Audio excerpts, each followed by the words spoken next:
Mini episode 310 of the FDH Lounge is brought to you by Fashion Wrap-Up, the definitive source for quick hits on fashion, style, celebrity, culture, and beauty news. Follow them on the web at fashionwrapup.com. The FDH Lounge. You want to schedule your life around it. A long time ago, on a gloomy, wet Cleveland spring night, two men stand alone amidst the late-night drizzle. Their voices echo across the vacant station parking lot as they debate the merits of the great American radio show that have been missing for far too long. On that night, an idea was born. That idea became the FDH Lounge.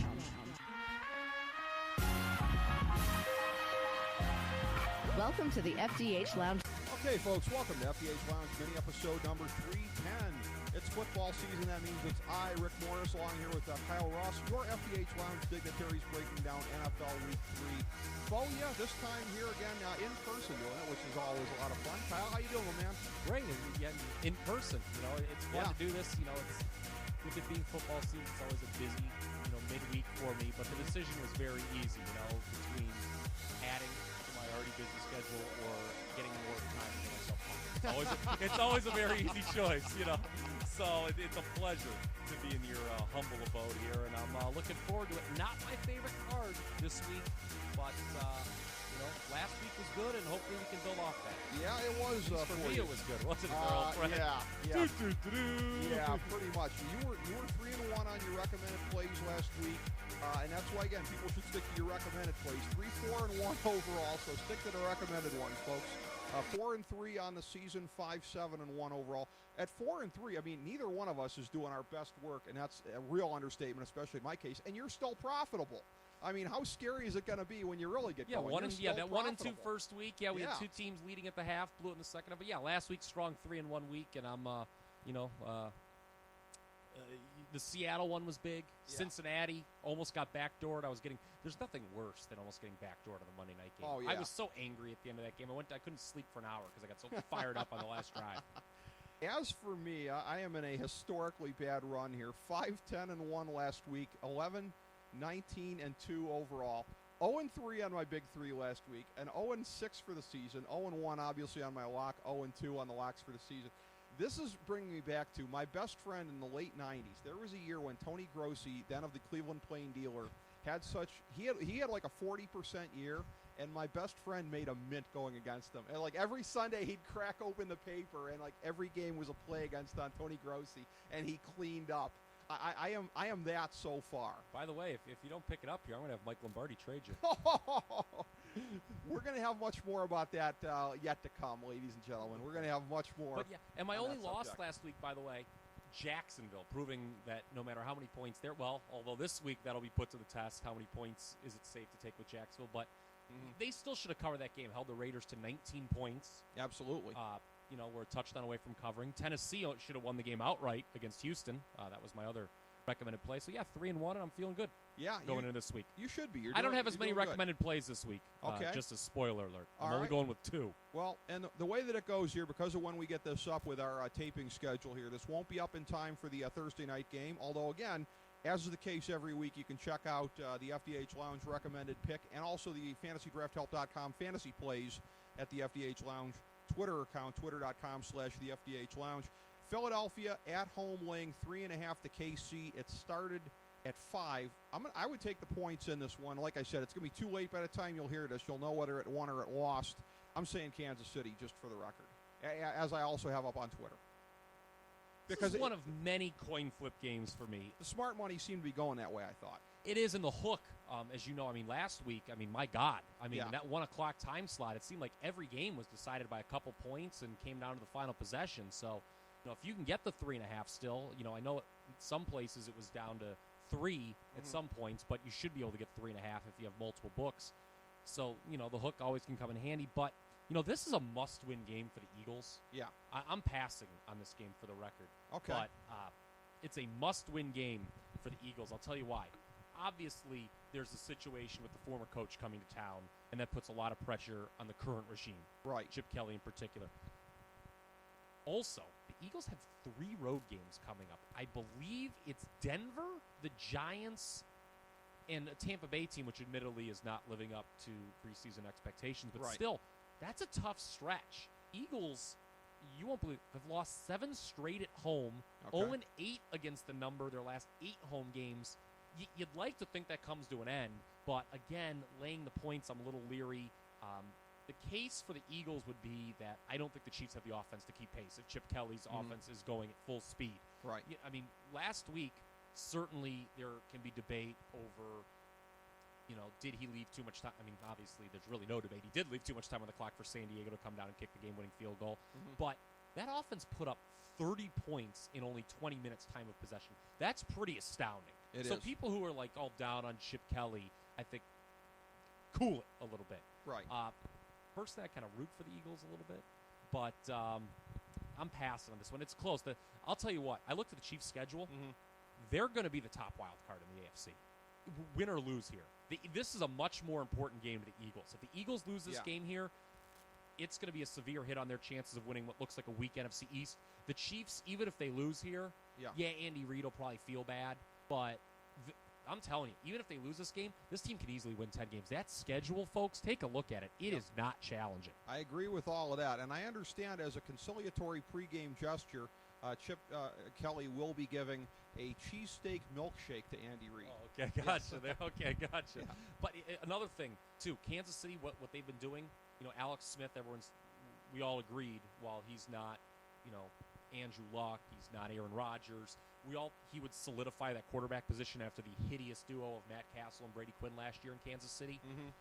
Kansas City playing very smart, fundamental football. I don't believe they've turned it over in 2 games, and they have dominated field position. Okay. If you look at it, it's unbelievable how they've dominated the field position battle in their 2 games against Jacksonville and Dallas. I will say their win over Dallas last week, they were the beneficiary of kind of a bogus call down the stretch, and you can't read too much into a win over Jacksonville at this point. So, like I said, the Chiefs are going to be good this year. I think they're a playoff team still, but I'm not sure how good they're going to be. Right.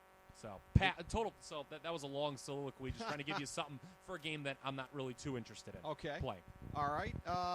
We've got for the Sunday slate, and looking at the first one here, Tennessee is hosting San Diego. The Titans are laying 3. It started at 3.5. One-time recent lounge guest, Ian Eagle on the call here, along with Dan Fouts. And this is one where good luck, Ian. how fitting is this that it's in Tennessee, and it's the Brian James special?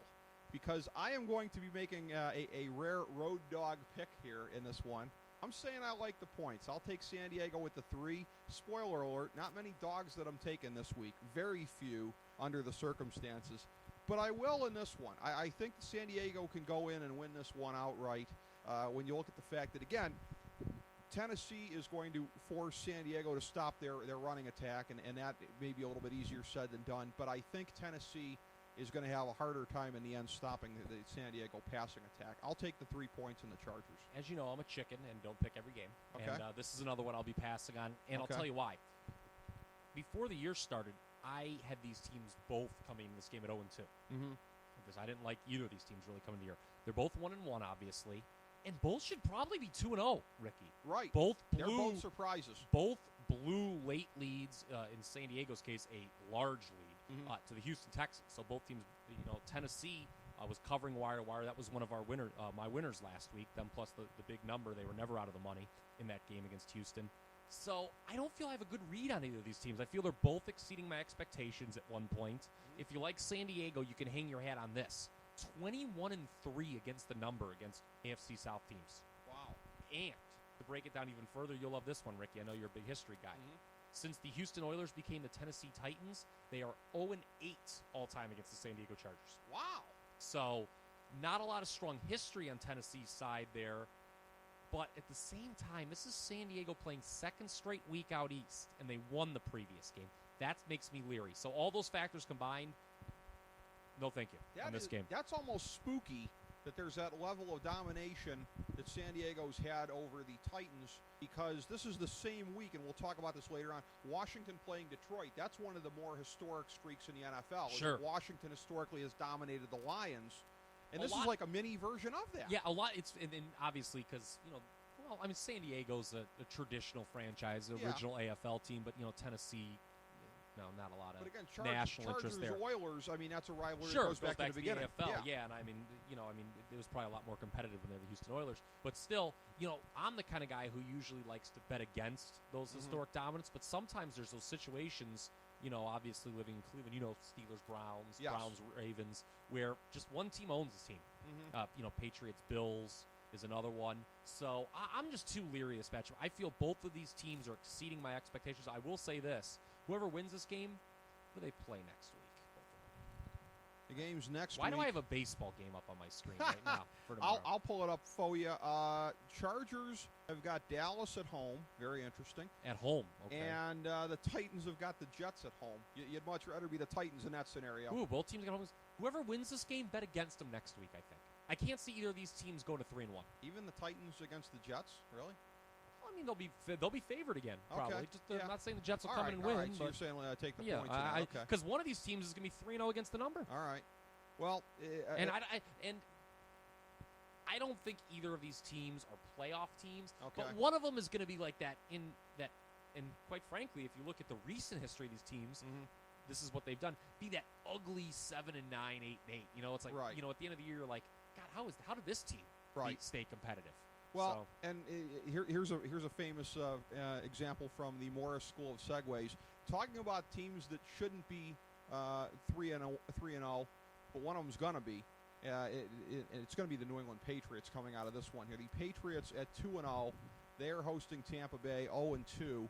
The line on this one is 7, and it has been 7 pretty much consistently through the week. That's a key number. Again, good friend and 21st Century Media Alliance member, Jeff Briscoe, down in the media in Fort Myers. Briscoe being a guy who, God bless him, is still a believer in Greg Schiano. All evidence to the contrary. Hate to say it, but the wheels are coming off here. It ain't going to get any better this is a bad week. situation. It's a bad situation.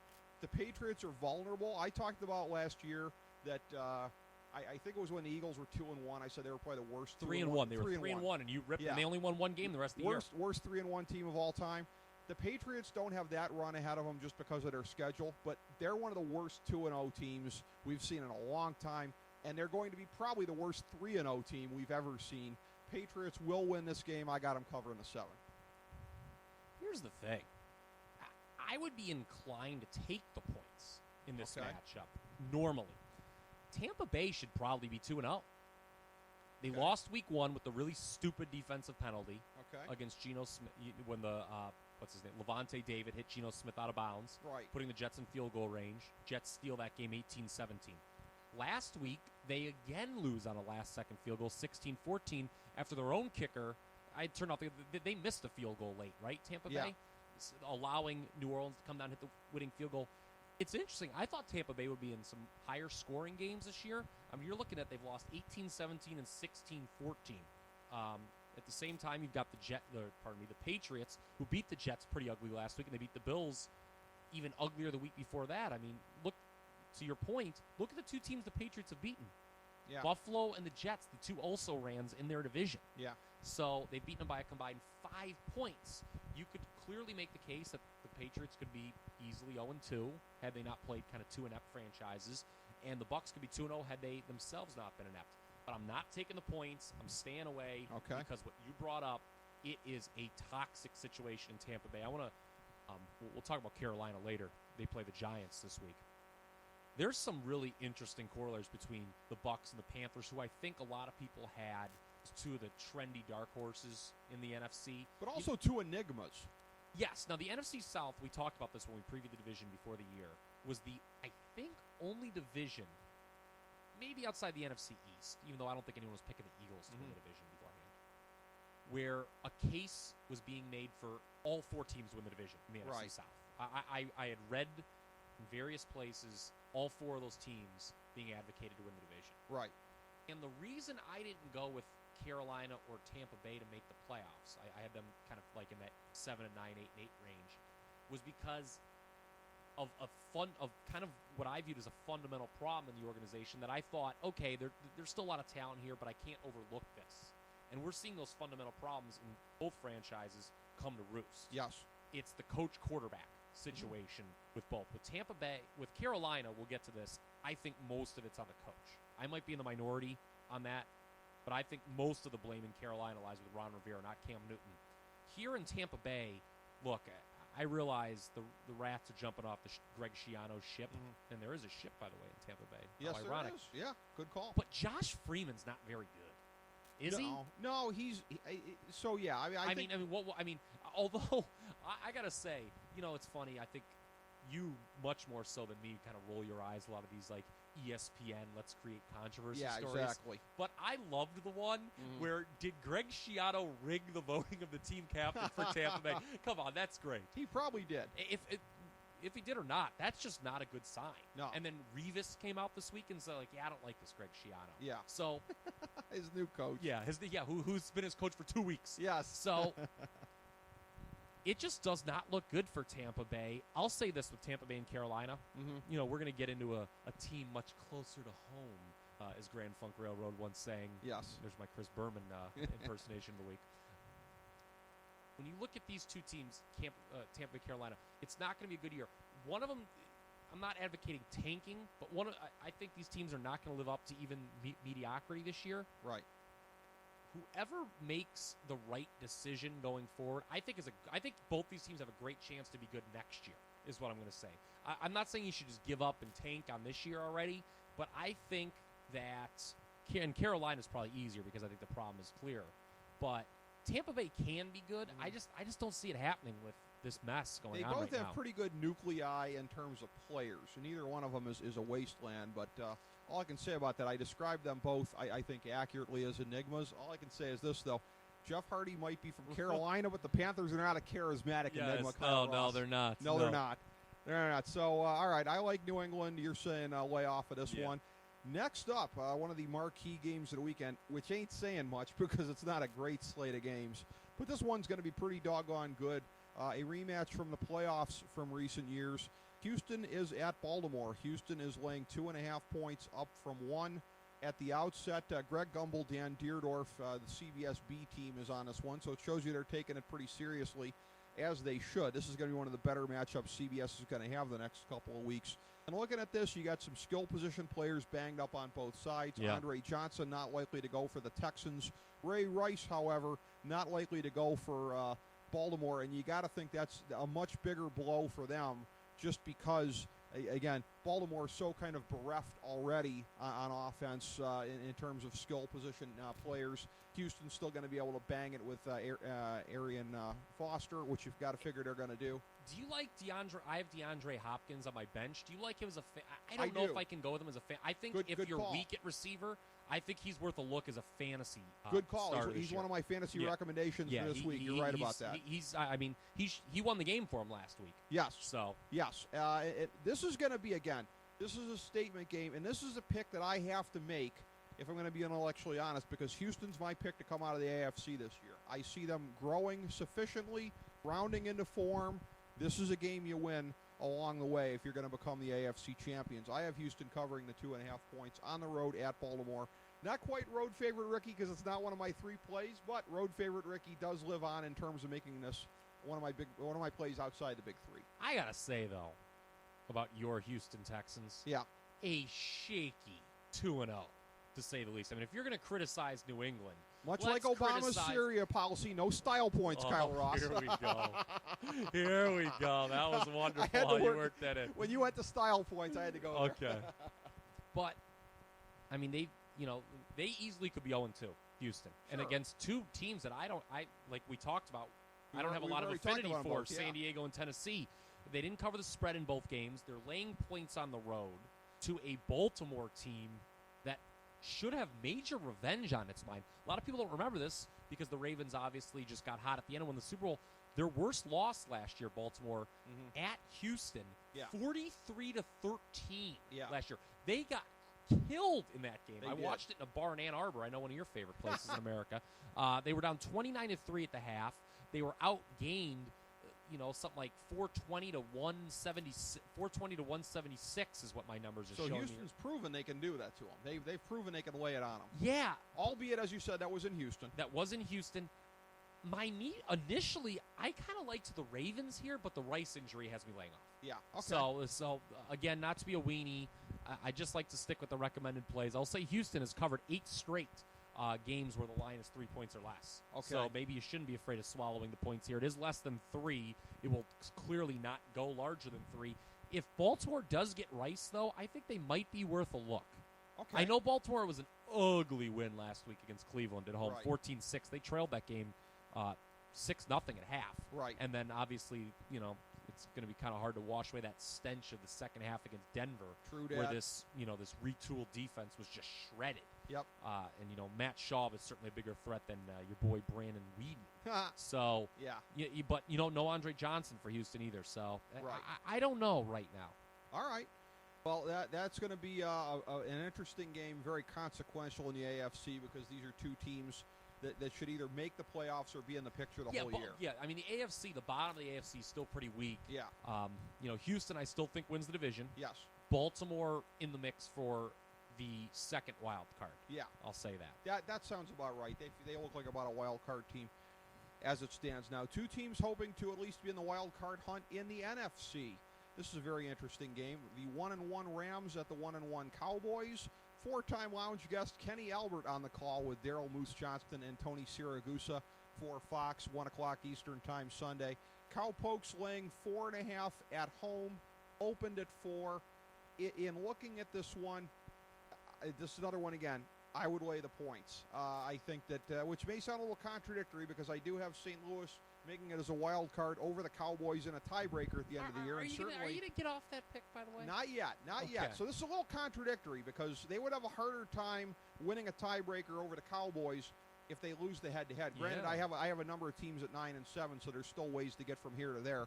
But as far as where the teams are, how they stand right now, I just think that Dallas has too much offensively for the Rams here. I don't think the Rams are going to be able to keep up in this one. I say lay the 4.5 points at home. I'm torn on this game because, as you know, I don't like St. Louis nearly as much as you do. Okay. And Dallas is due to correct itself, with the poor home ATS record.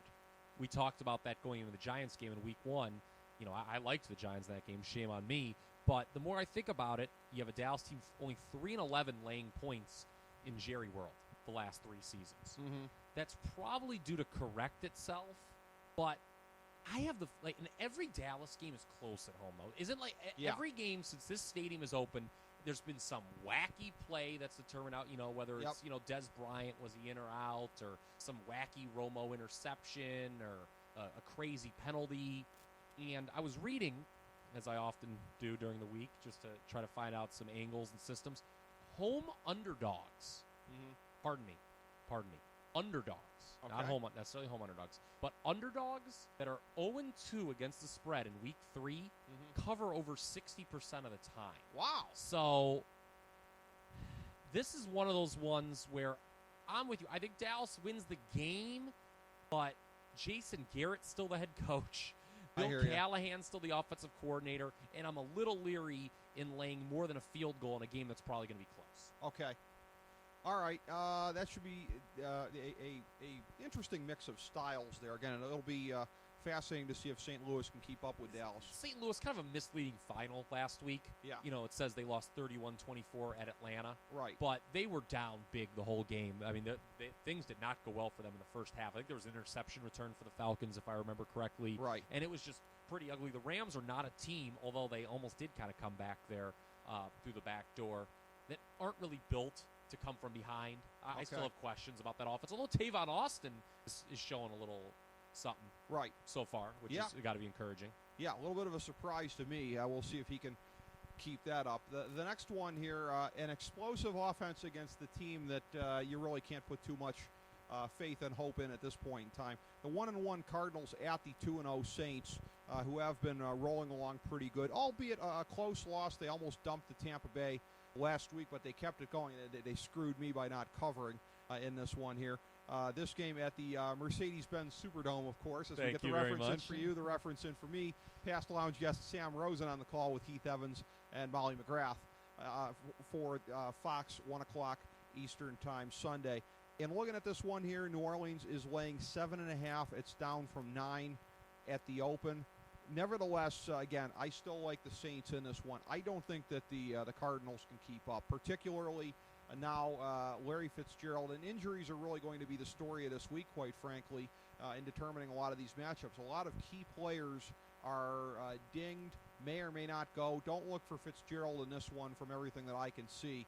And again, much like the last one, my rationale is the same as picking against St. Louis. I don't think Arizona is going to be able to keep up in this one. You know what's really weird? Arizona, and I think we talked about this at some point. I don't know if it was when we previewed the NFC West or in the last 2 weeks when we did this segment. Arizona's gotten a lot of love from the Sharps in Vegas. And I don't necessarily know why. I mean, I think they'll be better than last year, no doubt about it. Yeah. But in that division, and I mean, Carson Palmer's, yes, in improvement over what they had under center the last couple of years, but I think there's a lot of tread left on those tires, and this is a tough spot for them. Okay. New Orleans 9-1 against the spread. Here's the key: if you can get the number at 7, if the number drops to 7, I would recommend the Saints. Okay. They're 9-1 against the number, laying 7 or less at the Mercedes-Benz Superdome. And maybe, truth be told, you might as well just lay the points regardless, because they're 13-3 as a home favorite the last 2 years. Okay. 2+ years. But overall, I should you're say. not really liking this play. No, and because it just over a score, that's tough. And why don't you say something nice about Rob Ryan for a change? How about the Saints 2-0, despite the fact they've only scored 39 points in 2 games? All right, so their defense has played a little bit over its head right now. Time for him to get despite injuries. Despite injuries. We'll see. In the long run, and I'm not talking about to Rob's pants. In the long run, you can never go wrong betting against a Rob Ryan defense. So we'll see if you're still saying the same thing in December. Could be, by the way, could be a matchup. I'm interested to see your take. I don't know if this game's up next or it's coming up soon. Okay. It's not next, but we'll talk about it a little bit. Miami Dolphins, next Monday night could be a matchup of 3-0 teams, Saints and Dolphins. Wow. And, on Monday night. The Saints, I'm feeling better about that pick, better and better as the weeks go on, about that pick for them to get the 2nd seed in the NFC. I can understand that. They've got home games against Arizona and Miami coming up. They got one more battle with the ATL. They do. But and granted, but I see them. I have them starting at 4-0. Okay. And when you start 4-0, you're in good shape. Last year they started 0-4 and could not climb out of that hole. Yeah. Despite going 7-4 the rest of the way. Yeah, you have a hell of a head start. 7-5, pardon me. When you're at that point. Next up for us, I referenced this before. Historically, a pretty lopsided battle when you look at these old line franchises. 1-1 Detroit, who has really struggled in recent decades. They're at 0-2 Washington. Washington just had their number throughout the generations. This one is a game where the Skins are laying 2, down from 3 initially. This is one where, again, and this was my justification a couple times in games early on last year, and it's kind of a shaky one, but I just look at it because, again, both teams really kind of have their issues at this point. Detroit pissing away a game they should have won last week at Arizona. Yeah. Washington's not looked good thus far. RG3 looking pretty rusty. And, again, I picked Washington to have a down year, and yet, this is it just is as simple as this. I have a hard time seeing the Redskins 0-3 in a universe where Detroit's 2-1. It could happen. I just kind of have a hard time envisioning it. I'm saying lay the 2 points, take the Redskins. I kind of look at it in a similar but different fashion in that everyone's down, and I'm going to go heavier on it with one of my 2 recommended picks, this not being one of them. Mm-hmm. But everyone's so down on the Redskins right now that it might be time to take a look at backing them. I'm with you. I had them regressing as well, and they may wind up regressing worse than we both thought because, I mean, I'll be honest with you, they've lost 33-27 to Philadelphia and 38-20 last week at Green Bay. The games weren't even that close. Mm-hmm. They were annihilated in the first half of those games. Right. The pass defense has looked awful. Right. This just in, Detroit has Matt Stafford and Calvin Johnson. This just in. RG3 has not looked good, unlike Russell Wilson and Colin Kaepernick. Mm-hmm. He has not proven to me that he can add the passing dimension to the read option. Right. He was much more reliant on running, being able to run the ball than those other 2 were. This is a coin flip game for me. I could see Detroit 2-1. I think Detroit was going to be an improved team. Well, Washington would regress to the mean. As a matter of fact, these were 2 teams that I did have going back. Washington falling back to the pack, Detroit moving up. I did too. But you did. But I don't know. Detroit's not a good road team, and Jim Schwartz is not a good coach. So I'm more so. So I'm going to keep being a weenie, and I'm staying away from this All one. right. I'm more so agreeing with your point there, not so much on Schwartz because I'm not a Schwartz basher. But, yeah, they're not a good road team. And I just have a hard time seeing them come in and win a game that Washington desperately needs. Yeah, I mean, I just when don't you're see 0-2 at home, I mean, Yeah. that's I know there's a lot of people who say this. I hate the term must win. I kind of do Yeah. too because you don't have to It's win. I mean, what pretty what close. Yeah, but It's you getting late There's early no rule there. that says it's a must win that Yeah. you're going to win. I mean, Yeah. they could easily lose, but yeah, it is. I mean, even in that division, which looks like 9-7, Right. no more than 10. I don't think any of those teams are doing better than Right. 10-6 is going to take it. You can't fall 0-3. Well, again, 0-2 historically means you're not going to the postseason. and for every a-hole out there, it's like they started 3-6 last year. They don't have another run like that left in them. They don't have a run like that in 2013, the Redskins. No, and keep in mind they also started with a big win in New Orleans. Yeah. I mean, this is another situation. It's not as bad as Tampa Bay. Seems a little toxic.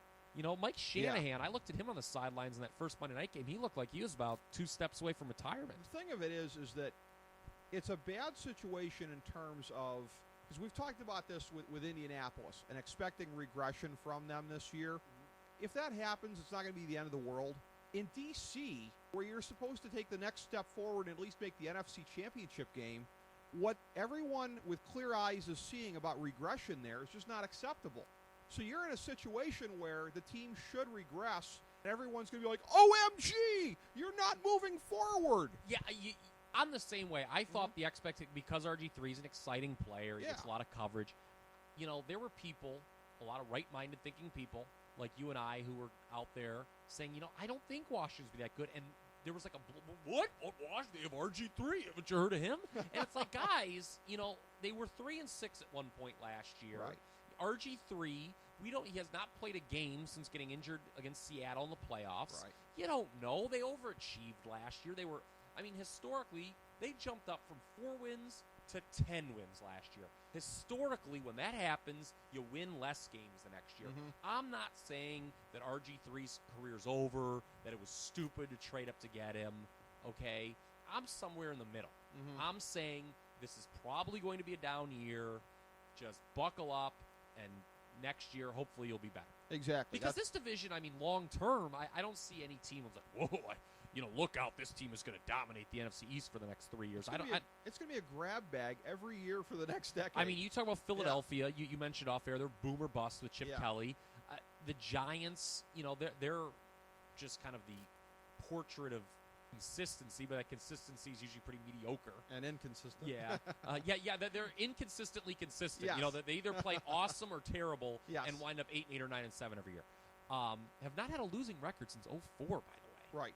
Cowboys are just good enough to break their fans' hearts every year. The Cowboys have a lot of talent, but terrible coaching. Biggest tease in pro sports. Yeah, and then, honestly, if you can get RG3 healthy, the Redskins probably are set up to do the best long-term in this division. Maybe so. It's an up-and-down league, though.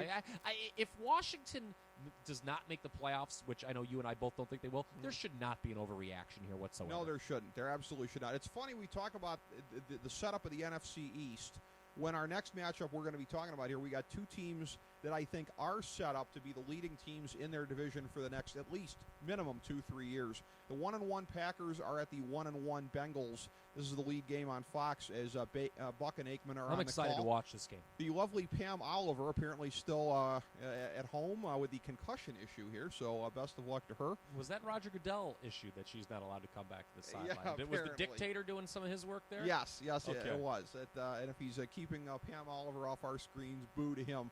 But this what one, a great job Roger Goodell does week in, week out, by the way. That's excellent troll bait right there, putting over Roger Goodell and the No Fun League. But this game here should be an awful lot of fun between these teams. Again, great way to bring it back there, yes. right there. Yes. Thank you. I try. And again, injuries yet again going to play a story in this game when you look at Eddie Lacy, who left last week's game. After getting dinged in the old dome there. James Starks coming on strong for Green Bay in that overwhelming effort that they had against Washington. It's funny because James Jones is the 3rd wide receiver on one of my fantasy teams. Gives me a total goose egg week 1. Week 2 goes off like nobody's business. This one looks like it's going to be a shootout, and we may see guys like him getting targeted here. And even this might be a breakthrough game for Tyler Eifert for the Bengals. In the end, I like Green Bay to cover the 3 points. It's up from 1 initially. Road favorite Ricky. Yes. By the way, who do you think misses who more? Green Bay missing Greg Jennings or Greg Jennings missing Green Bay? No question. Do you think Green Bay guys are signing pictures saying Greg Jennings sucks, like reportedly he did last week with Green Bay sucks? I'll tell you what, Greg Jennings, they ain't missing you in that lot. Get over it. Get over it. Yeah. As you know, I hate road favorites. Mm-hmm. And that being said, I was tempted to take this one. But I want to examine these two teams. Okay. Because, Cincinnati came through for me. Let me get the toilet paper out of my mouth. Big time last week against Pittsburgh. And critics of Cincinnati, I think, before the year and moving forward are going to point to one thing with this team, Andy Dalton. And one such critic that I know, my friend Josh, big Steelers fan, I texted him during the game. I'm like, a lot of the things you said about Andy Dalton are coming true here. And the Bengals were still winning the game, mind you. Yeah. I got to say, this is a team that most of their units are top 5 in the league. Mm-hmm. And he is maybe a top 20 quarterback. Yeah. He was missing some. I mean, did you watch early in the game those first couple drives? He missed Eifert once wide open. He missed one of the receivers that were wide open. And, man, I feel for him because if he doesn't play more consistent, it could be Mark Sanchez territory for him where everyone's like, hey, the rest of the team's good. Can you not screw it up? Yeah. And it's so funny. I think nationally people don't understand that on a unit-by-unit comparison, Cincinnati's better than Green Bay in most areas. Yeah. Except for one. And that one just happens to be the most important position on the football field, quarterback. If you put Aaron Rodgers on... I would say, even a receiving core, I would say, as great as A.J. Green is, it's pretty lopsided when you drop from him to the other ones. If they can figure out how to use these tight ends, and I've got faith in Jay Gruden to do that, I think you're going to see, again, it's all based on Dalton. Right. Again, I don't think that Green Bay receiving core would be that great if they didn't have Aaron Rodgers. If you put him on Cincinnati, right. I think you're like, oh God, does he have enough help? If right. if you give AJ Green Aaron Rodgers, right. Hello. Right. Or here's the thing: if you put, and granted, Aaron Rodgers is an out of this world talent. He's probably the best player in the league offensively.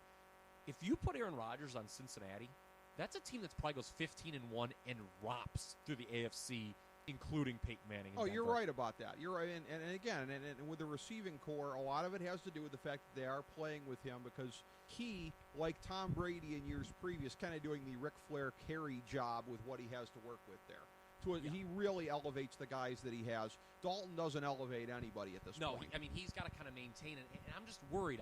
I still think the Bengals can win what certainly looks like a much weaker AFC North than we thought before the year. I mean, the Browns are tanking. Yeah. The Steelers don't. Steelers are worse than anybody thought. Yeah, and, the Ravens look to be pretty much their only competition, but right. I like the Bengals more than the Ravens. And then, the Packers we find, but I kind of want to take Green Bay in this game, but you know me in my opinion of road favorites, Ricky. Okay, so you got to lay off then. Yeah, another weenie move by me. Okay, all right. I hope I'm giving you decent stats and analysis here because you certainly are. And, I'm certainly chickening out on most of these games. I just did not like the schedule. I'll say this. Green Bay's win was certainly more impressive than Cincinnati's win last week. Right, that's true. Both at home. But, both teams lost. I think both these teams are fine long term. Although they're 1-1, right. And one of them, by law, has to be 1-2. Right. Whatever team goes to 1-2, I wouldn't be that best worried. 1-2 team in the league. Because their losses, if you look at them, Green Bay lost at San Francisco. Look, I talked about this last week. Green Bay's just not built to beat San Francisco. Right. Green Bay is right now the third best team, maybe fourth. I don't know. Them and New Orleans, I think, are 3 and 4 in the NFC behind Seattle and San Francisco. And Green Bay's just not built to beat Seattle and San Francisco. The Bengals were up by double digits in Chicago before blowing it late. Right. So, I think both these teams are fine. And like you said, will be division winners. At the end of the year. Exactly. The schedule hasn't done favors to either team. The hard schedules to open up the year. Yeah. The Bears weren't a playoff team last year, nor were the Steelers. I mean, the Packers opened with 2 playoff teams: San Francisco and Washington.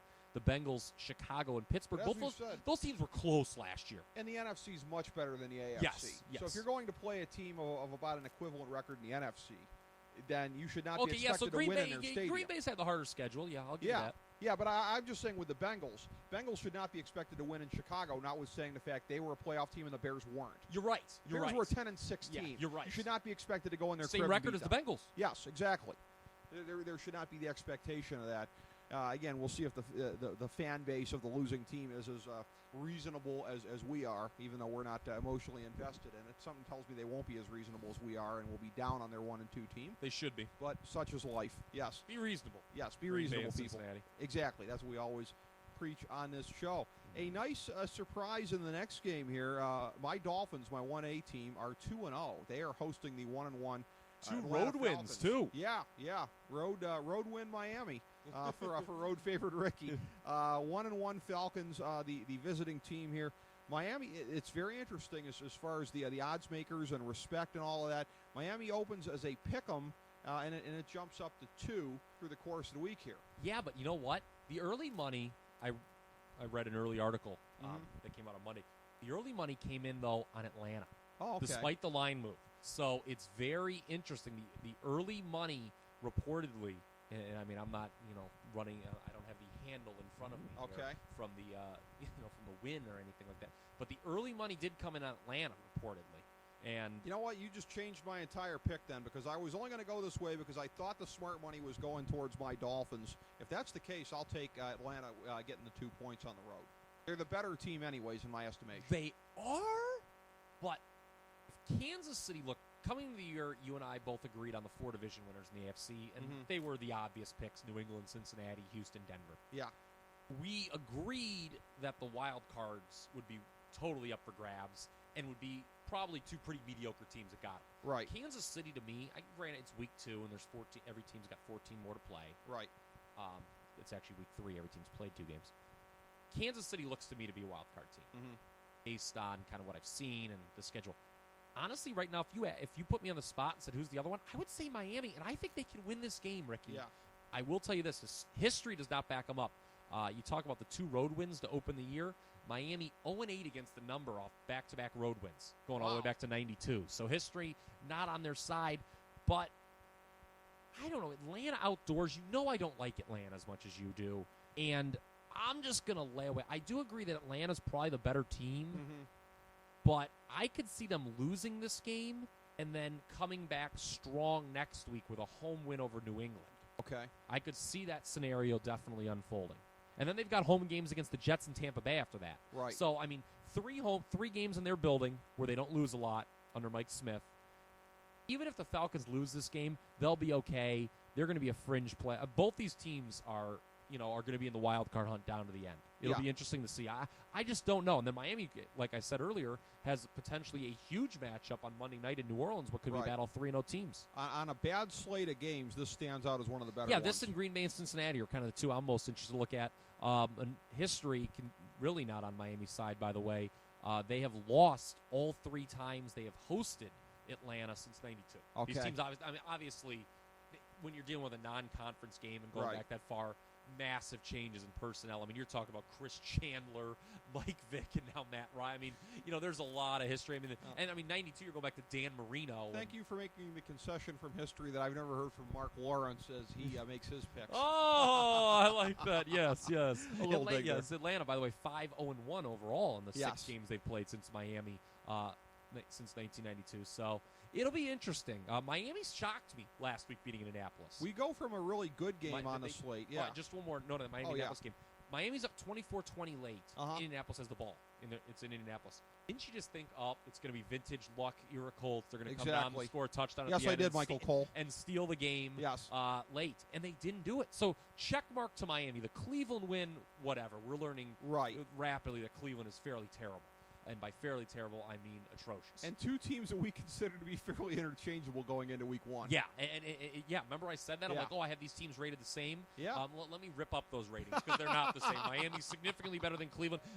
I think Miami and Indianapolis are now kind of in the same category. I think that's exactly right. And again, one of the better games on this slate, we go to one that is the poster child of the crap heap of week 3 of a lot of bad games this week because, again, The FDH Lounge, we always have this, and you can check this out at the same place where you can find our shows every week, the FDHLounge.blogspot.com, the FDH Lounge Multimedia Magazine. Our weekly NFL ratings, which actually are set by me. Number 1 in my ratings this week, Seattle. As they should be. Yes, number 32 in my ratings this week, Jacksonville. As they should be. They play one another at Seattle, no less, 4:25 on Sunday. The CBS game here. Bill McAtee and Steve Tasker are the poor souls that will be on the call of this one. Seattle opened at 16.5. It's up to 20. And again, as I look at this, there is no earthly justification to not say that Seattle's going to win by a minimum of 42.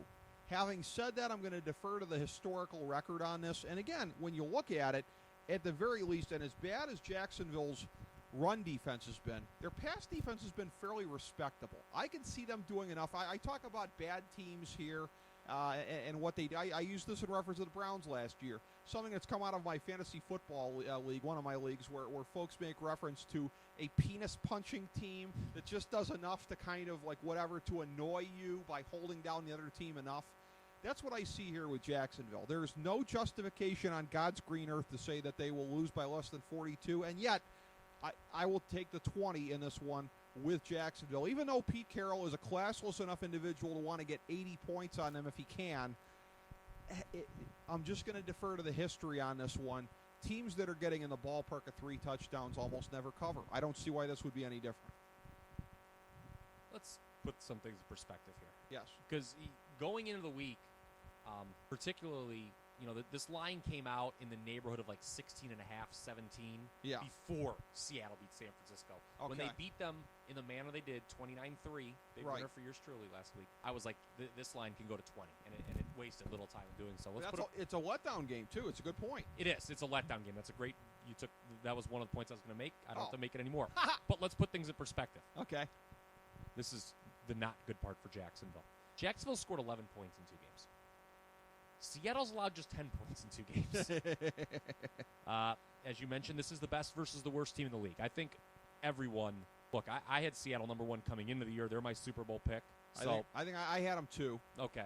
I had them beating San Francisco. I didn't have them beating. They did beat San Francisco, I should say. I had San Francisco number 1 going into last week. So they beat the number 1 team in my estimation and are now playing the 32 team. As I look at the schedule – they're at Houston next week in a potential Super Bowl preview. This is your classic sandwich game, ladies and gentlemen. It is. Now, that being said, these teams played in 2009 at home. Granted, Russell Wilson was still a minor league baseball player at that time. The score of that game, though, was 41-0 in favor of Seattle. I don't know if you've looked at Seattle's home record recently. It's good. Yes. This just in. Yeah, this just in. I don't know if you noticed. It's funny what the narrative is now that if Seattle gets home field advantage, I mean, wow. Home field advantage doesn't really, as we've seen in the playoffs in the last couple years in the modern NFL, doesn't mean what it used to. Right. It does in there. I mean, who's going in there and winning? Right. I mean, do you have unless you have one of your road fans tucked away in the stands with a whistle. That's always the equalizer. Yes. But that being said, so certainly Jacksonville does not inspire a lot of confidence. But you talked about the history here. There just aren't a lot of times you see a point spread this high. Since '89, going all the way back there when I was still in grade school, there have only been 28 times where the line was 17 points or higher. The highest regular season point spread was 23 and a half. Okay. 1993, the Niners at home against the Bengals. Obviously, that was the Steve Young 49ers, and that was the Dave Shula Bengals. Oh, boy. And then in 07, the unbeaten Patriots actually were laying that much against the Eagles.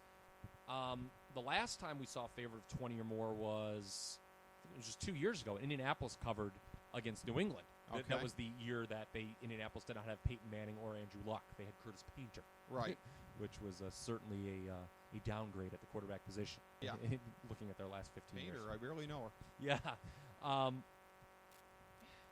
it's tough.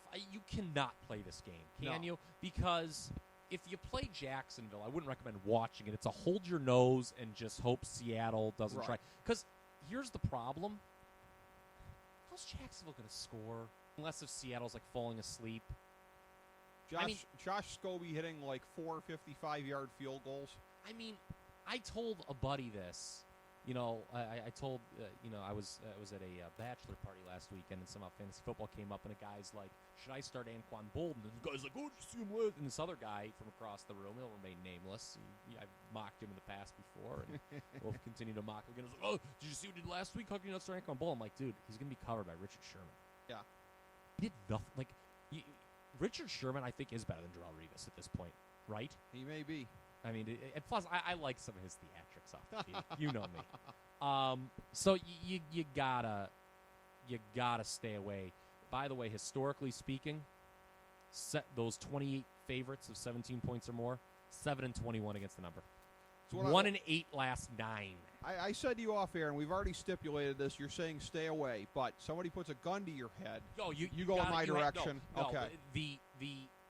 If you play this game out of principle, you take Jacksonville. Yeah, but you're saying but don't watch it. By right. God means. Yeah, don't watch it. And if you do, the city of Orlando will apologize to you for making you watch it. By the way, as well they should. Yeah, that was fun. Yeah, I think that was good. They should be forced to deliver that apology door to door. No question about that.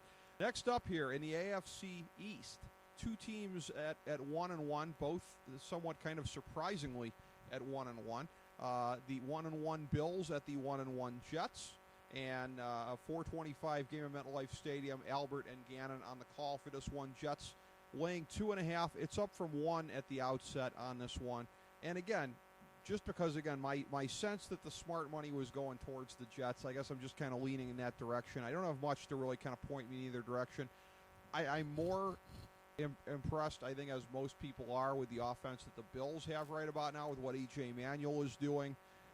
Can he do it at this stage of his career and go and win on the road, even against a team that's not very good? And again, you look at the defense that the Jets have had thus far, which I think has been kind of surprising. That's why I kind of lean in their direction. I'm not sure Manuel at this stage of his development, although he's exceeded a lot of expectations thus far, is going to be able to go in and take this one from the Jets on the road. So I'll say Jets to cover the 2.5. I almost went Buffalo here. I almost made them a third recommended play. I'm going to tell you why. They easily could be 2-0. I mean, they had New England on the ropes. Now, granted, Brady fumbled at the goal line the one time. Right. Whatever. Maybe you could say New England should have won that game regardless. I'm not going to argue with you. The Jets should probably be 0-2. And a pretty ugly 0-2 at that. They got the gift field goal against Tampa Bay to win. Geno Smith struggled. He looked like basically the Geno Smith a lot of people thought he would look like last week against New England. He threw a lot of bad interceptions. They were, to be honest with you, he cost them the game. They lose a game 13-10, where they were -4 in turnovers. Right. That's the difference right there. The only thing is, Buffalo only getting a couple points on the road. This was a team that was a home dog to Carolina last week and was getting 10 points at home in week 1. So it's the first road game with E.J. Manuel in this regime. So that's why I'm just going to back away. But God, was I tempted to take Buffalo here. Okay. I was, but I chickened out. We talked about this in our AFC. I said this in our AFC East preview show. Mm-hmm. At first, I thought they reached for E.J. Manuel. He appears to be their quarterback. I'm not saying he's Jim Kelly, but of the next couple of years. Yeah. He should be. I kind of like what he saw. He led a game-winning drive last week. And when we'll mock Carolina for allowing that to happen when we get to Carolina, but because it shouldn't have even been allowed to happen. But hats off to Manuel and company for winning the game. Yeah, that's true. He's certainly exceeded my expectations. Jets, by the way, Rex Ryan can still coach. You and I agree he's a lame duck this year, but he can still coach defense, and this team has a great defense. That's going to keep him in games. The Jets may still lose a lot of games, but they'll lose them close because they've got a very good defense. Right. A snoozer game, certainly, between two teams that are mediocre at best, and I don't think I'd put the Jets even at that point. It's kind of funny because you look at the Sunday night game. They're both your power rankings. I apologize. I didn't look at them before. I've got them both in my bottom 5, the Jets and the Bills. Oh, okay. I've got them the 4th and 5th worst teams. I've got the Bills a little bit above that. Oh, okay. Yeah. I have the only teams I have below those two are Oakland, Cleveland, Jackson. Okay. Yeah. I have the Jets down that low. Not so much with the Bills. It's funny because you don't expect the Sunday night game to epitomize a bad slate. That's where one of the jewels of the weekend is supposed to be. And yet this is one that, again, NBC would probably be killing for a flex right about now because the 0-2 Steelers are not only a bad team thus far, they're a boring bad team. They are playing host in the ultimate must-win game at this point of the season against the 2-0 Bears. Michaels, Collinsworth, Tafoya et al. With the call on NBC, 8 o'clock Eastern Time Sunday night. Bears laying, well, when you take into account the pregame the show. Studio show, yes. Cast of thousands. There will be about, yes, really. Yeah. That hate monger, Tony Dungy, will be involved. Good Christian man, as I like to say. Yeah. But, yes. When you look at this one, Bears are laying 2.5 on the road. It's been kind of a steady 2.5 all week long. Again, as much as I hate the Squealers on a personal level, I went into this looking for a way, because this is going to so devastate their season. It's such a must-win. I went into this looking, is there any way I can make any kind of a case right now for Pittsburgh in this one? I just can't. Their offense is so exposed to the complete lack of a running game. And I think, again, this wishful thinking sense that Sanders and Brown can make up for not having Mike Wallace, the cheap squealer way of we'll just replace from within, I think that philosophy has hit the wall right there. Roethlisberger doesn't look like the same guy because of all the shots that he's taken. And again, there's a complete lack of a running game, the bad offensive line. I just look for the Bears to kind of tee off on them defensively all night long. Chicago to cover to 2.5. And again, it's been my death knell when I've said this in recent weeks, but I'm going to say it again, I think fairly easily. Well, I like that you said it fairly easily then, because your listeners have so far been patiently over the last hour saying, why do you have this man Kyle Ross on the show if he's going to pass on every game? Okay. I do have 2 recommended plays this week. All right. This is one of them, and it is the Pittsburgh Steelers. I was going to, just when I was about to say road favorite Kyle, okay. No. I will give you that based on the last 2 weeks, there's not a lot to like about the Pittsburgh Steelers, is there? There's almost nothing. They have looked ugly against Tennessee. They scored this. They got the safety on, like, what was the opening kickoff because the idiot from the Titans stepped out of bounds. Yeah. And then they didn't score again until like a garbage touchdown with 2 minutes to go. Last week, they have honestly looked as bad in back-to-back games as I have ever seen the Steelers look under Mike Tomlin. Yeah. Because they haven't had a down year under him. I mean, they have this. This is you talk about the hallmark of consistency. This is the first time he has ever gone into a game 2 games under 500. Wow. It was the first time they lost their home opener in like 10 years. But I know this is dangerous to do. But I'm going to look past the last 2 weeks and look at basically the last 5 years. Okay. At the start of the season, would the Steelers have been a dog in this game? I think this is an overreaction. This line. The Steelers would not have been a home dog. I think it's a fairly accurate reaction to what we've seen, though, in 120 minutes of football from them. I'll give you that. By the way, the system, now that I have it in front of me, Week 3 underdogs that are 0-2 against the spread have covered a 63.3% rate. Wow. To get it. That's 19-11 since 07. Week 3 favorites that have not covered to this point, just 7-10 against the number. The Bears, it's either a push or a loss, that game against the Bengals in Week 1. There were some places had it 3.5, someplace 3. But let's not go out to make the Bears the second coming of the 1985 team yet. They've had to come from behind in both games. No, they're a solid above 500 team, but yeah, they're going to be in contention. I think it's them and Atlanta fighting for that last wild card in the NFC. But they were down 11 at home to Cincinnati in Week 1.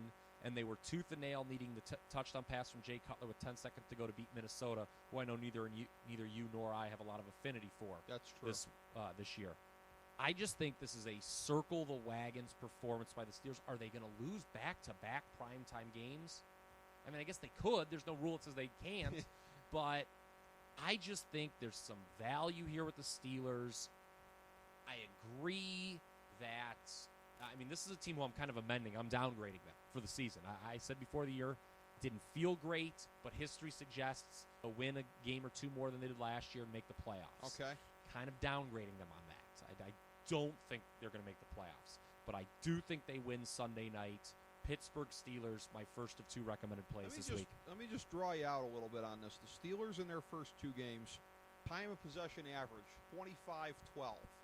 I think we would both agree they can't beat Chicago without even approaching 30 minutes. Well, the of problem is possession. they can't run the ball. The offensive line is. What's your scenario for hanging on to the ball long enough to keep their defense from being completely gassed? What's your scenario? I'm just curious. Cheating.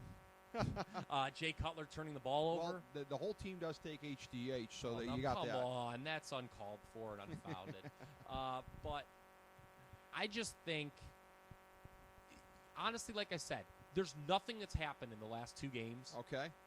that I can use to support Pittsburgh here. All right, well, I'm just going with the fact. So you're figuring like turnovers or whatever. I'm like, just okay. figuring that the Pittsburgh Steelers are a proud franchise. Not Okay. that any other teams aren't, but that old chestnut. Yeah. Proud Look, I'm franchise. grasping here, man. I just think they're going to win, okay? Okay, all right, I gave you a lot of technical treads in the Okay. last games and passed on all of them. I'm going to take a team here and just say, believe me, okay? not trying to okay, trap here's ya, one. I just- Here's one. okay, yeah. Off back-to-back against the spread losses under Okay. Tomlin, the Steelers are 17-4 straight up. Okay. There you go. All right. Off a division loss, 9-2 against the spread. Okay. I'm just hanging on to history. Ben Roethlisberger maybe pulls something out of that, out of that Okay. bathroom stall. I'll I don't just know. put you down for magic beans then. Okay. Handful of magic beans. Handful of magic beans. I don't know. right. Something wacky will happen. I don't know. Well, we'll see if Maybe some- Mark Trestman will get confused and think the field's 110 yards or something. I don't know. That wouldn't be that out of the ordinary for him, so I've been told. Monday night, a game that's not a whole lot better than this one and probably is a whole lot worse. The 1-1 Oakland Raiders at the 2-0 Denver Broncos. Tarico Gruden Salters on the call for this one. Denver laying 16 in this one, up from 14.5. Again, early line move in this one. At the end of the day, again, due for a letdown, but it's a historic rivalry, even though Denver has dominated Oakland. It's kind of like, again, the Steelers and the Browns. Just when the Steelers are due for a letdown, oh, but it's the Browns, we're not going to let down. So you'll look at that, and not necessarily a trap game because Denver's got Philadelphia next up, which is not necessarily going to Should be be a huge, fun game. Should be a fun game, but it doesn't make the Raiders a trap game because Philly, I don't think, is big enough to fill the role of team coming after the crappy team here. Again, the Broncos have surprised me 2 weeks in a row. I thought that both Baltimore and the Giants could cover. Maybe I'm jumping on the bandwagon just as it's leaving the station here. But again, at this point, I'm not going to pick against them. It won't be by much, but I think they can cover the 16 against Oakland Monday night.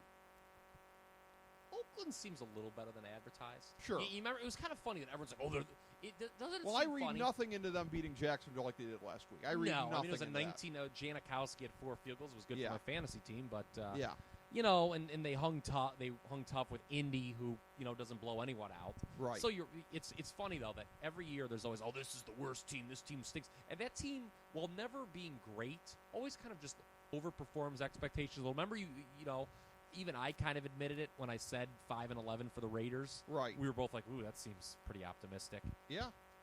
I think you were right on the money, though. Yeah. I don't get involved in games with double-digit spreads, Okay. generally. Not a recommended play here, but let me get a little exotic for you and the listeners. Okay. Maybe play. It's a Monday night game. You got to work in the morning Tuesday. Mhm. Why not play the first half with Denver? Maybe they build up a big lead and just kind of coast from there. Okay. How about that? Let's see how that goes next week. We'll talk again next week. What do you say we do the show again next week? What do you say we do the show again? I think Denver. You cut the. You get the line in half. It's the spread's what, 15.5? Well, now it's 16. 6. All right, so you're gonna have to be asked to lay about 8 in Okay. the first half. I think they can go to halftime with a 10-point lead, don't you? I think that's the minimum that they're going to be up, quite frankly. So, I mean, here's the thing. Oakland has scored 36 points in 2 weeks. right, Okay? Denver scored more than that in both games. right, They've scored 90. right. Hello. It's going to be again. Monday night they never get a flex slate, but they must be hoping to flex have you ever out read of this one. about like how there's an NFL executive who has like a nasty history? We maybe even talked about this before. Who has like a nasty history with ESPN. He used to work in the Remember when it was ESPN on ABC? Like there was Yes. like separate divisions. Yes. Well, ESPN has kind of come in, I guess, and like just made it all one and the same. Right. And I guess there was like some guy who was canned in there who like now works for the NFL and like gleefully is like somehow in charge of giving them the matchups and like loves giving them bad Monday night matchups. That's a rumor I heard. I think know that's you love awesome. Yeah, that's awesome if that's the case. Well, next week could be a battle of 3-0 teams. God bless you, faceless grudge man. Striking out against the worldwide monopoly. That's outstanding. All right, time for my 3 big picks of the week here. They've got to do better than the last 3 weeks. We start with this one. Do they? Yeah. Is this a must-win for you? 0-6. Time to jump on me. Okay. This is when you want to jump on with both feet because it's just about ready to leave the station here. By the way, Yeah. let's just let's get the people salivating a little bit Yes. listening at home. I said I had 2 recommended plays. I'm only giving Yeah. away 1. Okay. When you and I agreed last year, I believe we were like almost 100%. Yeah, we were pretty strong. Or will I go against you in one of Well- your 3 recommended picks? Listen on. Yeah, listen on. Could be very interesting here. This is one where, and again, and for the record, I mean, 0-6 start. But again, all joking aside, I've been putting my picks on the record the last several years here. Never had a year below 500 and been profitable, so above 52.4%, just about every year. So again, the next 14 weeks. yes, the odds As are. long as you lay off those road favorites, I think you're going to be okay. I have no road favorites among my 3 this week. Ladies and gentlemen, listen to what Rick Morris is about this to the road say. to recovery in your eyes? Yes. All right. Well, we'll see. This is one where again, Nance and Sims are on the call. This is a big one when you're talking about young quarterbacks in the NFL, marquee guys. The 1-1 Colts at the 1-1 Niners. Niners opened as a 9.5 point favorite. Went up to 10.5 at one point. It was up to 11. Yeah, 11.5 in 11 some and a half. points. Wow. Yeah, All yeah, right. in So, some books, yeah. back to 10. This is one of the ones I have a handful of picks every year, and I struggled to get a third pick for this week. I made this one my pick. This is one that I was just going to make one of my regular plays, but I'm elevating it to big 3 because I had such a hard time finding anything. And one of my popular methodology things the last couple of years has been the Why Ask Why special. If I find a line that looks so jacked up, I just assume it's because the smart money knows what they're doing. I go the other way from my instinct on this one. This line feels so inflated to me. I just think in looking at the performances of both teams thus far, I have a hard time seeing San Francisco laying more than 6. I just really do. And that's with all the respect that I have for San Francisco and knowing that it's a home game, Colts with the time zones, etc. I still think this line's off by at least 4 points. Hence, that's why I'm taking San Francisco to cover. As the old beer commercial goes, why ask why? Anytime you find a line that you think is jacked up, go the other way from your instinct. That's what I'm doing. Niners laying the 10. I know this is one of your plays in this game. It is. Yes. In full candor, as you know, my big play I don't really designate one as a big play, but I did say last week my favorite play was Seattle over San Francisco. Okay. Anytime you can get folks, it's not going to happen probably ever again. I mean, maybe when Russell Wilson's old and gray, but Seattle's not going to be laying less than 3 at home. Three or less at home many times. It did last week, and that was a big cover for me. Went against San Francisco. About halfway through the third quarter, and truth be told, I assumed Seattle was going to win that game, and I already had my eyes on this game before that game even kicked off. About halfway through the third quarter, where it started unraveling for the 49ers, I decided that my top pick of the week would be the 49ers this week against the Colts. Okay. Love this play. So we do agree on recommended plays. Very this good. is my second of 2 recommended plays, the 49ers. Okay. And you kind of off air, not kind of, but did flat out ask me, you're like, I can't believe this line. Why is it so high? I guessed it would open at 9.5. I was not surprised. Okay. And I'm going to tell you why.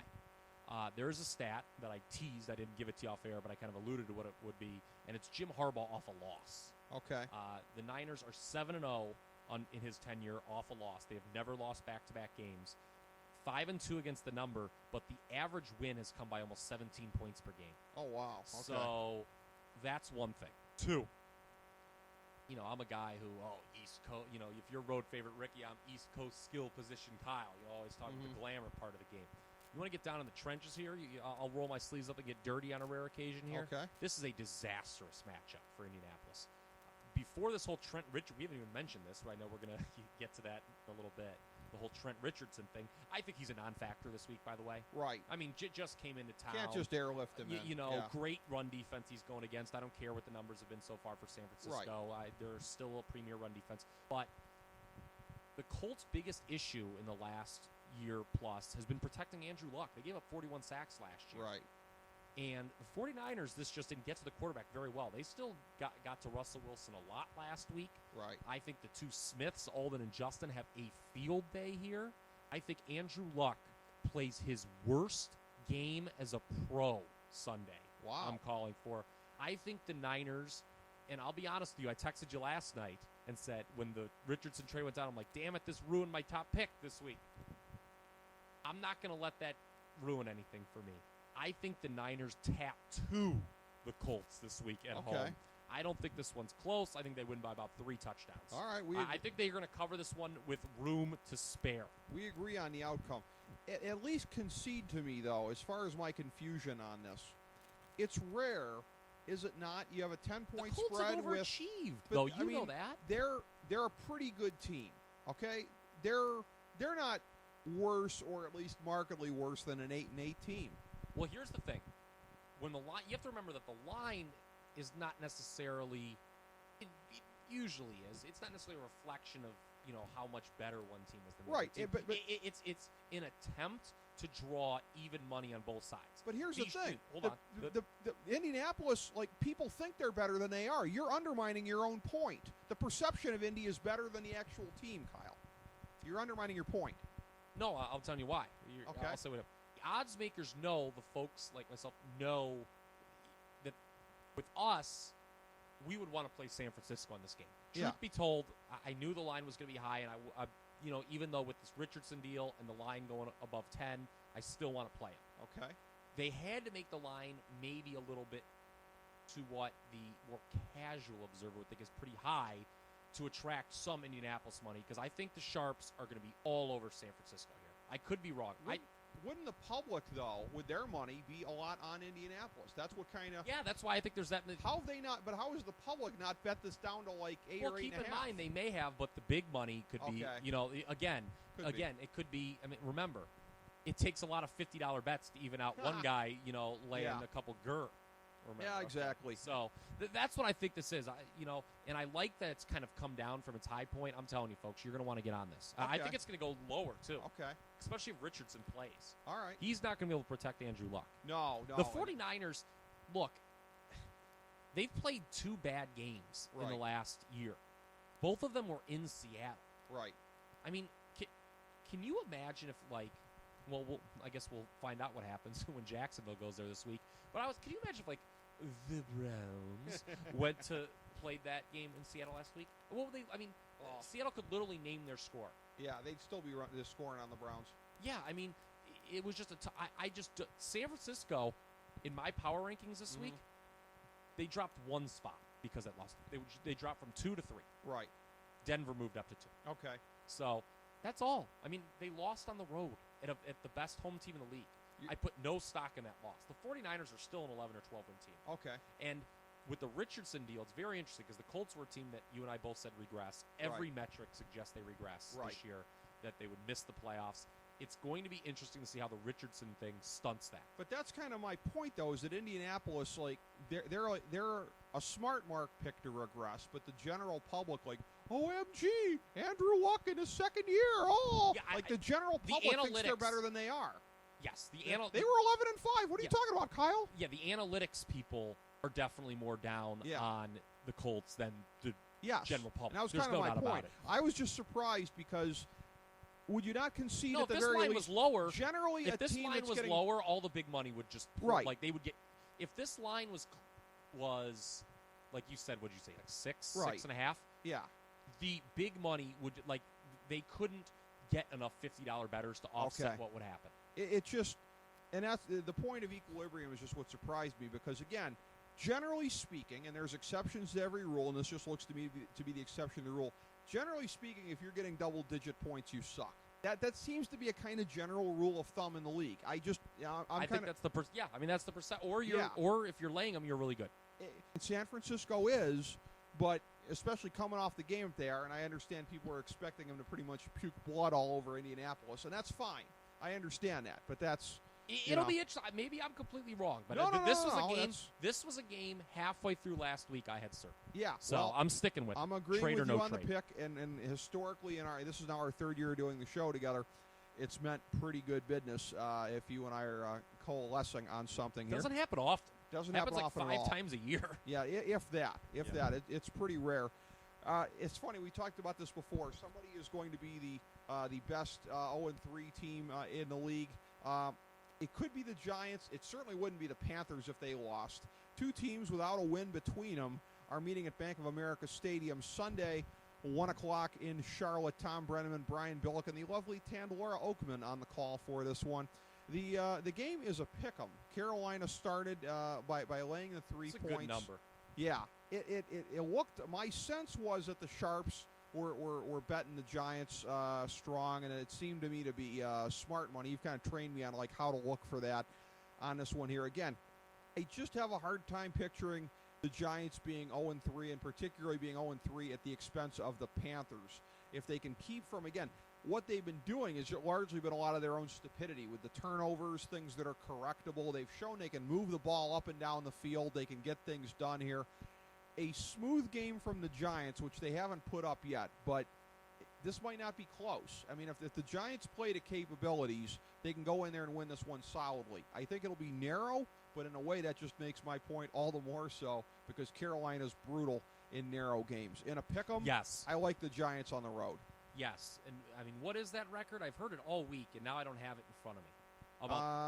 Here we go. Same here, yeah. Here's a stat. Here's just one right here. 2-14 in games decided by a touchdown or less. That's with Rivera and Newton at the helm. Yes. They have lost 10 games in which they've held a fourth-quarter lead. Wow. Unlike the Tampa Bay situation where I think the blame is more evenly distributed between Schiano and Freeman, I think the majority here goes on Rivera. I think he is probably the worst head coach in the league. Would you agree? And who's worse? I mean, maybe there's some of these unproven guys. Like, Rob Chidzinski, your boy, doesn't have a very large track record. A lot of the chaff was kind of swept out at the end of last season, so that's what's funny. I mean, coaches in new that's situations. the thing. You're right. Yeah. I mean, all the worst coaches get fired, and he was the guy who a lot of people thought would get fired. They won at the end, and they saved his job. And which is going to come back. I'm not going to put it all on this coach because the personnel he's had to work with has not been great. But dare I say, Dennis Allen says hi. Yeah, but again, he doesn't have Cam Newton. Dennis Allen. It's all right. I mean, here's the thing with Rivera. Bill Barnwell wrote about this. Mm-hmm. And I thought it was excellent because there have been so many times when this happens. If you don't watch a lot of Carolina Panthers football, and let's be honest, not a lot of people do. Right. If you live Why would you? Yes. Well, I do. But I can't tell you how many times, instead of going for it on 4th and 1 in situations where you probably should, with a 6'5" quarterback who's a tank, right, he punts. Or he is just a very by-the-book conservative coach, Rivera. Yes. Last week, this is interesting to think about. And granted, it's easy to make these arguments with the benefit of hindsight. But last week, the Panthers led by 3. They were driving late in the game against Buffalo. It's 4th and 1, and there's 2 decisions. One is to go for it, obviously. Right. 2 is to kick the field goal, which is what Rivera did, and they made it. That field goal only put them up 6 points, and then Buffalo, as you know, came down and scored the game-winning touchdown. Right. Shouldn't he have just gone for it on 4th and 1? Yeah, should have. And iced the game. He didn't. And it's funny, Newton, listen to this, I think it is the stat is he's 14 for 16 in his career on rush attempt on 4th and 1s. Yeah. So, I mean, that's what? Really good?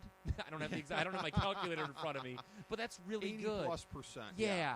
I think it's like 87.5. It's funny because the one everyone remembers is the one against Atlanta last year. Do you remember this? Yes. Mid-season, he made it, but then the ball got knocked loose. It went back. Carolina recovered.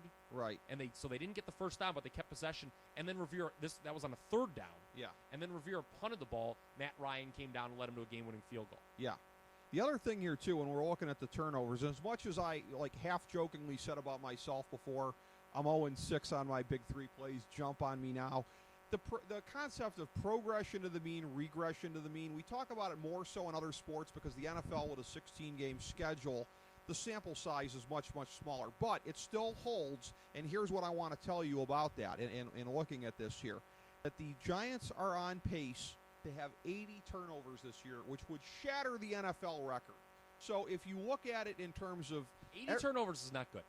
But here's my That's point. 5 a game. Here's my point. Right? Yes. It's an unsustainable pace. Yes. And that it's time for them to reel in the turnovers, if for no other reason than the law of averages. You take away turnovers from the Giants right now and the Panthers, it's not necessarily that close of a consideration on who you would take, even with the Giants on the road. Here's the thing, though. What? And you know what a believer I am in that kind of regression analysis. games decided by 7 points or less are also supposed to even out. And for Carolina, they haven't. Now, the Giants, are not going to turn the ball over 80 times this year. If they do, good grief. And I think that the progression of the mean for them starts here. Okay, but I mean, Carolina, don't they have to win a couple close games? I don't. I have to stay away from this game. The loser. Look, the Giants are a team that we both picked to win the NFC East. They still can do it because that division looks kind of weak. Carolina's in trouble, especially if they lose this game. They got road. They're off next week. You don't think that? I mean, we've seen some teams with some itchy trigger fingers so far this season. I mean, early, but if they lose this, Richardson down there, he's a cheap feller. He's an ornery little peckerwood. I could just see that. Yeah, maybe if he has a bad, I don't know. Maybe if he wakes up on the wrong side Monday morning. Yeah. If they're 0-3, do they fire Ron Rivera? It's less likely, but it can't be ruled out. I'd say it cannot be ruled out. They've got road games against Arizona and Minnesota after the bye week. Yeah. And I know those teams aren't very good, and I like Carolina as a team better than those two, but on the road, those are more even games. This Carolina, you know what?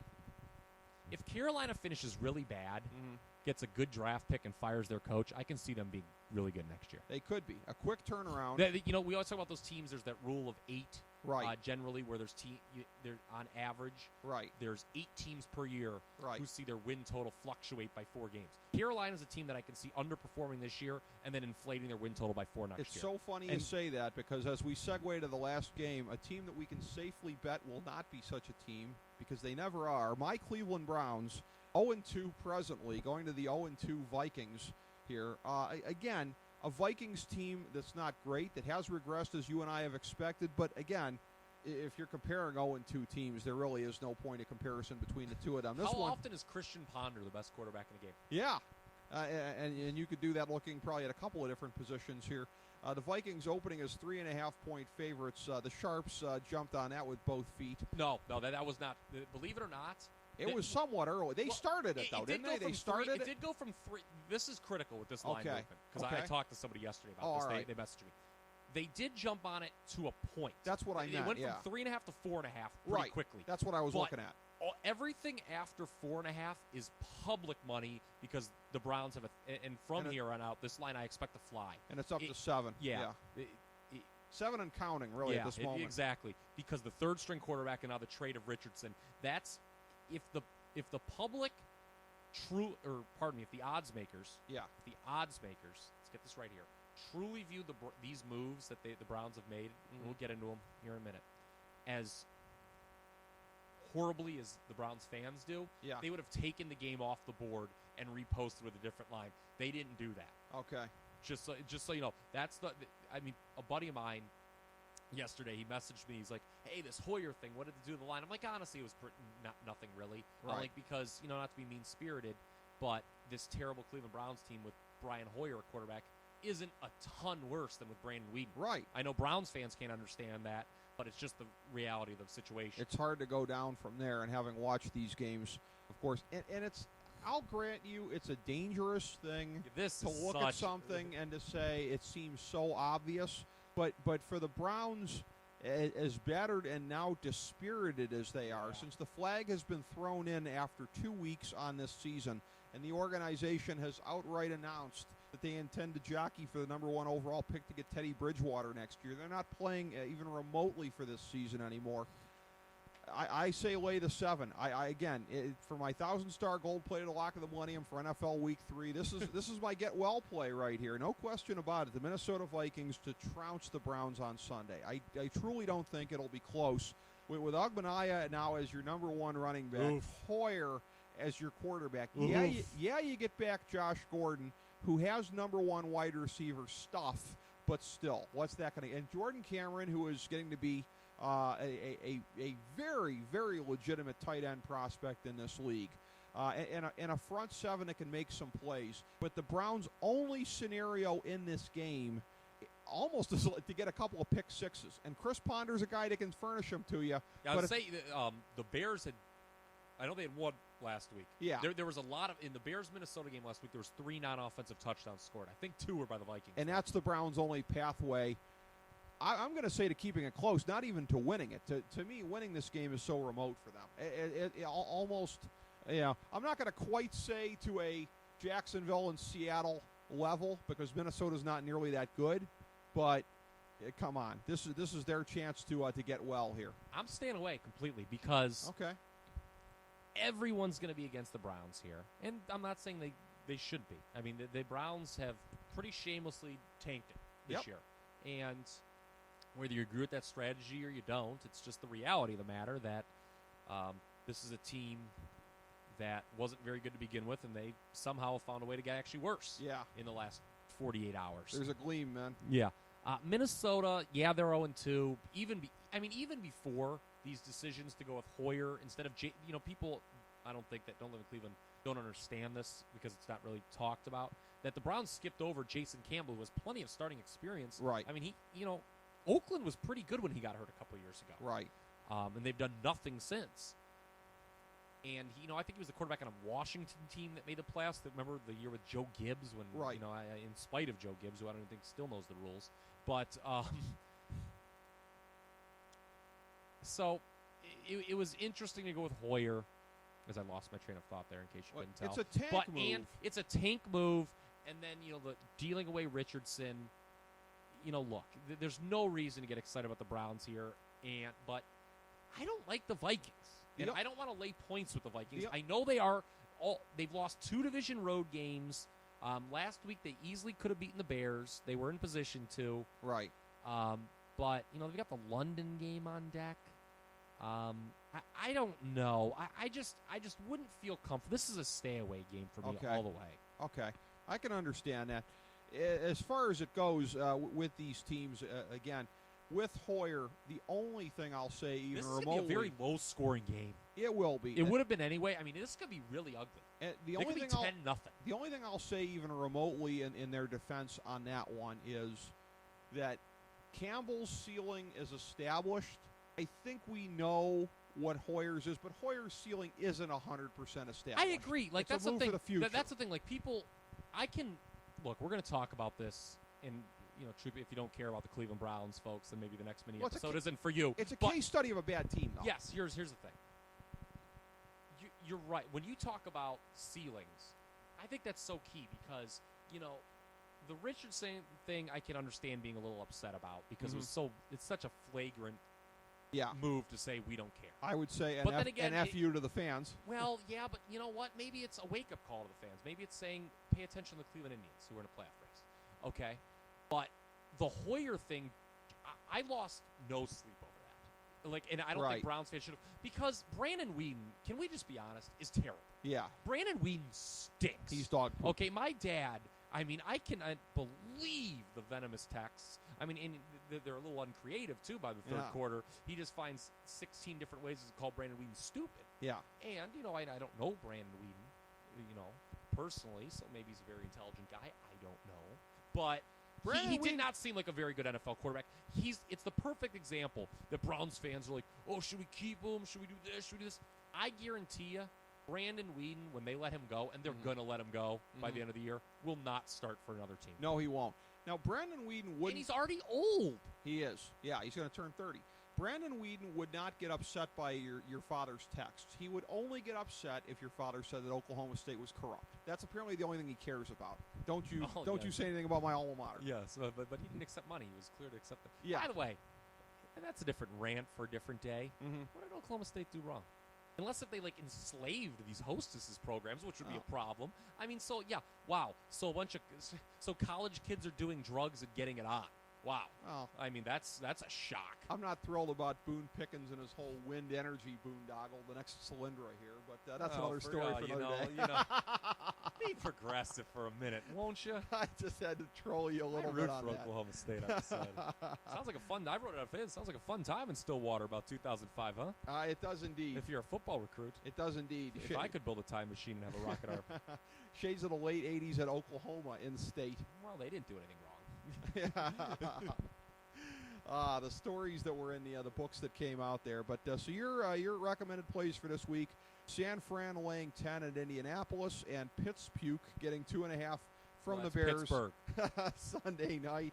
my big three plays, I'm also going with San Fran in a rare conversions between us. I'm taking the Giants in a pick'em on the road at Carolina, and Minnesota laying 7 against the Brownies on Sunday. So it's been great to be able to get to draw things out a little bit here this week, certainly. Kyle. Yeah, like I said, the choice is always easy. The choice is always easy. Exactly. So thank you all for tuning in, everybody. FDH Lounge mini episode number 310. As we bring the show to a close, we would like to extend our deepest gratitude to NBC, CBS, ABC, Fox, all Clear Channel affiliates, TNT, TBS, USA, UPN, Deadspin.com, YouTube.com, YTMND.com, MySpace.com, various blogs, Fox News, CNN, CNBC, MSNBC, IamBoard.com, Billboard.com, Google.com, ESPN, ESPN2, ESPN News, ESPN Classic, NBA TV, NFL Network, Sports Time Ohio, Athlon Magazine, Comedy Central, Cartoon Network, The Boomerang Channel, QVC, BET, The Spice Channel, Steno Notebooks, Manwich, Papermate Office Supplies, waitresses, strippers, bartenders, garbage men, janitors, microwave popcorn, the writers of The Office, Scrubs, Entourage, My Name is Earl, Oz, Metalocalypse and the Boondocks, Aquafina, and the Periodic Table of Elements.